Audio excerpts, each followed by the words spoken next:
दोस्तों, क्या आपको भी लगता है कि आप अपने जीवन में कभी सफल नहीं हो सकते या आप अपने जीवन में कुछ कर ही नहीं सकते? तो आप गलत हो, क्योंकि आपके जीवन में अगर बार बार असफलताएं आए और आप उनके वजह से अपने लक्ष्य को छोड़ दें तो ये गलत है। ये जो सफलताएं हमारे जीवन में आती हैं वो हमें हराने के लिए नहीं, बल्कि हम किस वजह से असफल हो रहे हैं ये सिखाती है। आज की इस वीडियो में मैं आपको एक ऐसे स्टूडेंट्स के बारे में बताऊंगा जो बहुत ही आलसी था। वो कुछ भी नहीं करता था, दिन भर बस वैसे ही पड़ा रहता था, लेकिन आखिर किस वजह से वो अपने आलसीपन को दूर किया और एक अच्छा इंसान बना और अपने लक्ष्य को प्राप्त किया। तो आइए जानते हैं इस छोटी सी कहानी के माध्यम से। ये कहानी है एक 16 साल के लड़के की। एक ऐसा लड़का जिसकी कहानी हर तीसरे बच्चे से मिलती जुलती है। वो हर दिन 9 बजे स्कूल जाता, फिर दोपहर 2 या 3 बजे घर वापस आता, लेकिन घर आते ही किसी भी चीज़ का ठिकाना नहीं रहता था। घर आने के बाद मोबाइल देखते रहना, और इसी आदत की वजह से उसके 3 से 4 घंटे कैसे बीत जाते थे पता ही नहीं चलता था।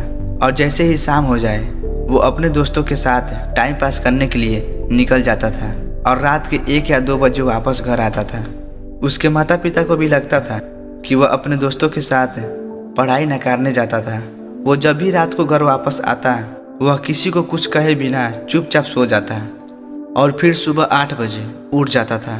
यह थी उस लड़के की दिनचर्या। एक दिन वो शाम को अपने दोस्तों के साथ टाइम पास करने जा रहा था, तभी उसके माता पिता दोनों कुछ बातें कर रहे थे। तभी वह उनकी बातें चुपके से सुनने लगा और उसके माता पिता उसके भविष्य के बारे में चर्चा कर रहे थे। वो दोनों कह रहे थे, देखना हमारा बेटा बड़ा होकर IAS या IPS ही बनेगा, या उसकी जो मर्जी होगी हम उसे वो बना देंगे, और हमारा बेटा ज़िंदगी में कुछ बड़ा ज़रूर करेगा और हमारा नाम रोशन करेगा। अब वो लड़का अपनी माँ और पिता की बातें सुनकर रोने लगा और सोचने लगा वो 12th भी पास नहीं हो सकता और मेरे माता पिता इतने बड़े सपने देख रखे हैं। उस रात उसको नींद नहीं आई और पूरी रात वह रोता रह गया। दूसरे दिन की सुबह हो गई और वह छत पर चला गया और ज़िंदगी में पहली बार उसने उगते हुए सूरज को देखा। अब उसे सूरज को देखकर ऐसा लग रहा था कि यह दिन उसके ज़िंदगी का पहला दिन है। अब तक 16 साल बीत गए। 16 साल मैंने अपनी ज़िंदगी के बर्बाद कर दिए, लेकिन कोई बात नहीं, अब तक मैंने ज़िंदगी बहुत ही आराम से बिताई है, पर मुझे अब जीना है कुछ अलग अंदाज से। और उसी वक्त उसने ठान लिया कि भविष्य में क्या होगा पता नहीं, पर जो भी होगा वो कुछ बड़ा ही होगा। एग्ज़ाम के 3 महीने बचे हुए थे, तभी उसके अंदर से एक आवाज़ आ रही थी कि अब मुझे पढ़ना है। उसे अपने माँ और पिता के लिए पढ़ना है और ज़िंदगी में कुछ बड़ा करना है। अब उस दिन से वह दिन के 8 से 10 घंटे पढ़ाई करने लगा और उसके दिमाग में सिर्फ एक ही गोल था कि उसे सिर्फ पढ़ना है। कुछ दिनों के बाद एग्ज़ाम ख़त्म हुआ और जब रिजल्ट आया तो सब शौक हो गए कि एक ऐसा लड़का जो खुद से पास भी नहीं हो सकता, उसने एग्ज़ाम में 90% मार्क्स कैसे ला दिया।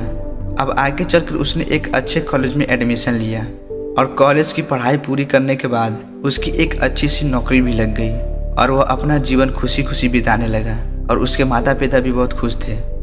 जो विद्यार्थी समझते हैं कि वो अपनी ज़िंदगी में कुछ नहीं कर सकते, बस उनको अपने अंदर की आवाज़ को बाहर निकालकर अपने लक्ष्य के प्रति डटकर मेहनत करना है, तभी सफलता प्राप्त हो सकती है।